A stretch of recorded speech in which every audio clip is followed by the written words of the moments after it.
It was Easter Sunday on the island of Sodor. Sir Topham Hatt was just about to leave to go home for the holidays. He was just about to make his way to the car when suddenly he was interrupted by the policeman. He spoke severely to the Fat Controller. "You see, Sir Topham," said the policeman, "you do realize that these engines need to follow rules and the regulations."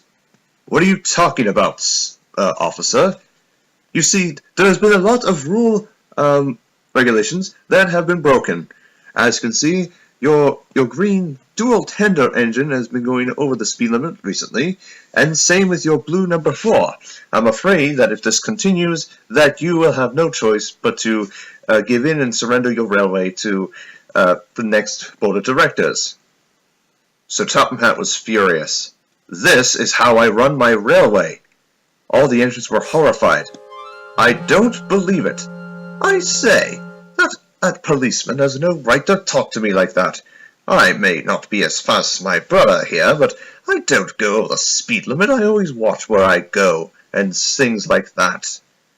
The other engines on the platform were furious. "I say, this is preposterous," said James. "Oh, I say," said Spencer, "how rude." But Henry kept conceited. He knew that it wasn't going to end well, but he decided to keep the thoughts to himself. The engines and Sir Topham Hatt argued and argued with the policeman, but to no avail. Eventually, the policeman gave Sir Topham Hatt a warning and issued a warning to all the drivers, the firemen of the engines. If they were to break the rules, said the policeman, then they would be fired. All the engines popped back to their jobs. Later that day, he encountered Thomas on his branch line, pulling Annie and Clarabelle. He was about to leave Farquhar. The policeman spoke to Thomas. "Engines going on public roads must have their wheels covered, and a cow connector in front, to protect the animals and people from being dragged under the wheels if they have strayed onto the line. You haven't, so you are dangerous." And he wrote "regular lawbreaker" in his notebook. Wonder how that happened. "Oh, please," said the driver and fireman. That's not even original. But seriously. The driver and the fireman argued with the police officer, but he wouldn't listen. And he kept cursing and swearing at the drivers and the firemen. Annie and Clarabelle stayed out of this, as they didn't want to partake in the conversation. "You see, little blue tank engine," said the policeman, "if you continue to argue with me, you shall be impounded." "How can you impound an engine?" said Thomas. "I mean, you can impound cars, but how engines?" "We have our ways," said the officer.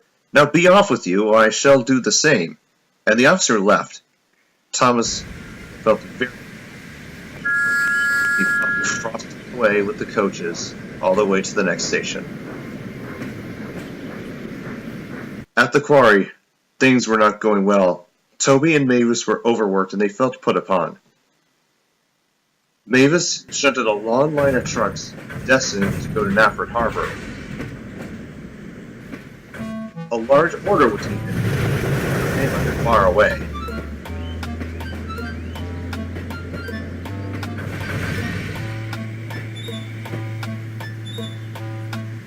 "We need a lot of help in this," said Mavis. Fergus is at the cement works, Harry and Bert are in the works, and all the others are busy." "You're right," said Toby, "and Percy is busy with the mail, and Thomas is in trouble with the police again." "You serious? Not this again?" "I'm afraid so," said Toby. We'll have to put up with this. We need a third engine somehow to help us with this long train. Over 30 or 40 trucks at least." The drivers and the firemen of both Mavis and Toby could not even believe it either. They knew they needed to get some help, and quick. "I'll see if I can call Sir Topham Hatt," said Mavis's driver. So Mavis's driver went to the office and called for help. The long line of trucks on the sidings were needed and waiting. They giggled. They knew that Mavis and Toby couldn't pull the load by themselves, and they needed maybe one, maybe two more engines to pull the load. But they knew as well that they had to figure a solution to the problems at hand. The trucks giggled and laughed in their silly ways as Mavis's driver came back. "I'm sorry, there's no one available at this time. We're probably going to go on break now." But Mavis and Toby didn't realize that the workmen in secret were working on a secret project that was to be revealed later in the day. In fact, needed by the next day, Mavis and Toby were sitting ducks until this said secret project was completed on time. That night at the narrow gauge railway, it got worse. The policeman encountered Peter, Sam, and Jim. "You two," said the officer. "I say, what are you doing? You are violating regulations. Engines do not work past midnight." Jim and Peter Sam were furious. Mr. Percival came and saw what was going on. "I say, we had to deliver there's a large order of stone needed to be delivered, and more passengers have to be delivered here so that way Henry can take these away." The officer and Peter Sam kept arguing and shouting. Mr. Percival got in and tried to solve the situation, but to no avail. Eventually, Mr. Percival gave up, and the policeman issued Mr. Percival and the drivers and the firemen of Peter, Sam, and Jimothy with a warning not to mess with the police again. The argument ended. There was a long silence, and Mr. Percival knew that something had to be done.